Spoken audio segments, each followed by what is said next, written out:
ഹേ all, നമ്മുടെ കൂടെ നേഹ എന്ന് പറഞ്ഞിട്ടൊരു കുട്ടിയുണ്ട്. സോ ആ കുട്ടിയുടെ എക്സ്പീരിയൻസ് നമുക്ക് ബ്രില്യൻറ്റിൽ ഫുൾ ആ ജേർണി എങ്ങനെയാണെന്ന് നമുക്ക് ചോദിച്ചറിയാം. So hi Neha.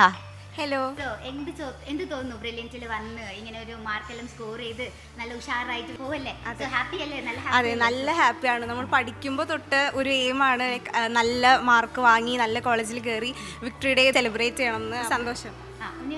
എങ്ങനെയായിരുന്നു ഇവിടുത്തെ ഫാക്കൽറ്റീസ് എക്സ്പീരിയൻസ് ഷെയർ ചെയ്യാമോ? ഫാക്കൽറ്റീസ് എന്ന് പറഞ്ഞാൽ നമുക്ക് എല്ലാ ക്ലാസ്സസും വളരെ ഡീറ്റെയിൽ ആയിട്ട് എല്ലാ പോയിന്റ്സും കവർ ചെയ്ത് ബേസിക്സ് തൊട്ട് അഡ്വാൻസ് ലെവൽ വരെ എല്ലാം പറഞ്ഞു തന്നെടുക്കും.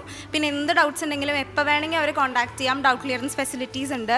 റെഫറൻസിൻ്റെ ഒപ്പം തന്നെ നമുക്ക് എപ്പോൾ ഡൗട്ട് വന്നാലും പോയി ചോദിക്കാനുള്ള ഫെസിലിറ്റീസ് ഉണ്ട്. അങ്ങനെ. സോ റാങ്ക് പറയാമോ? എന്തെല്ലാം സ്കോർ ചെയ്തു? ഏതൊക്കെ എക്സാം സ്കോർ ചെയ്തു? ജെഇ മെയിൻസ് 99.1% ആയിരുന്നു. കീം 256 റാങ്ക്. അപ്പം ഹാപ്പിയാണ് ആള് അല്ലേ? ഓക്കെ. പിന്നെ വിക്ടറി ഡേ നിങ്ങളൊന്ന് ഹോപ്പ് ചെയ്തിട്ടുള്ള കാര്യമായിരിക്കും. ലൈക്ക് യൂട്യൂബിലെല്ലാം കണ്ട് ബ്രില്യൻറ്റ് വിക്ടറി ഡേ സംഭവമായിരുന്നു അല്ലേ? സോ അതിൽ പാർട്ടിസിപ്പേറ്റ് ചെയ്തിട്ട് ഇപ്പം എന്ത് തോന്നുന്നു? ഭയങ്കര നല്ല സന്തോഷം. എല്ലാവരെയും കാണാൻ പറ്റി. കുറേ പേരുടെ നല്ല സ്പീച്ചസിലൂടെ മോട്ടിവേഷൻ കിട്ടി. ഫ്രണ്ട്സിനെയൊക്കെ വീണ്ടും കാണാൻ പറ്റി. അതെ. പിന്നെ ഡ്രീം ചെയ്തിട്ടുള്ളൊരു സ്ഥലം ഉണ്ടാവല്ലോ, ഇനി അഡ്മിഷൻ കിട്ടണം എന്ന് ഡ്രീം ചെയ്ത സ്ഥലം അവിടെ കിട്ടിയോ? അതെ, NIT ആയിരുന്നു നമ്മുടെ ലക്ഷ്യം. അപ്പോൾ NIT കാലിക്കറ്റ് ഇപ്പോൾ അഡ്മിഷൻ സെറ്റായിട്ടുണ്ട്. ഇനി പാരൻസിനെ പരിചയപ്പെടുത്തോ?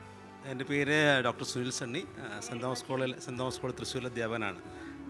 എൻ്റെ പേര് റോസ്, ഞാൻ ഹയർ സെക്കൻഡറി ടീച്ചറാണ്. ഫിസിക്സ് ആണ് സബ്ജക്റ്റ്. സോ എന്തുകൊണ്ട് ബ്രില്യൻറ്റ് ചൂസ് ചെയ്തു മോക്ക് വേണ്ടി ഇങ്ങനെ ഒരു ഓപ്പർച്യൂണിറ്റി? നോർമലി ഇപ്പോൾ എഞ്ചിനീയറിംഗ് സ്ട്രീമിൽ എൻട്രൻസുകളെല്ലാം മെയിൽ ഡോമിനൻ്റ് ആണെന്നുള്ള ലെവലിൽ നമ്മളിവിടെ വന്നപ്പോൾ എനിക്കത് ശ്രദ്ധിക്കാൻ പറ്റി. കാരണം ഹോളിലൊരു 75% ബോയ്സാണ്. അപ്പം മോൾക്കത് അവരുടെ കൂടെ കോമ്പറ്റ് ചെയ്ത് ഇവിടെ എത്താൻ പറ്റിയത് ശരിക്കും പറഞ്ഞു കഴിഞ്ഞാൽ ബ്രില്യൻ്റെ കൂടെ ആ കോച്ചിങ്ങിൻ്റെ ഭാഗമായിട്ടാണെന്നാണ് ഞങ്ങളുടെ ബലമായ വിശ്വാസം.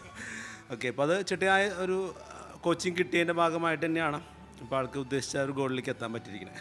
അപ്പോൾ അതിന് എല്ലാവിധ താങ്ക്സ് ബ്രില്യൻറ്റിന്. ഓക്കെ, അപ്പം ഓൾ ദ വെരി ബെസ്റ്റ് ഫ്യൂച്ചറിലേക്ക് ബ്രില്യൻറ്റിൻ്റെ നമ്മുടെ ബ്രില്യൻറ്റ് ഫാമിലി വഴിയായിട്ട് all the very best for your future. Okay, congrats. Entrance സംബന്ധമായ വാർത്തകളും അപ്ഡേഷനുകളും ഏറ്റവും വേഗം ആധികാരികമായി അറിയാൻ ബ്രില്യൻറ്റ് സ്റ്റഡി സെന്റർ പാല യൂട്യൂബ് ചാനൽ സബ്സ്ക്രൈബ് ചെയ്യുക.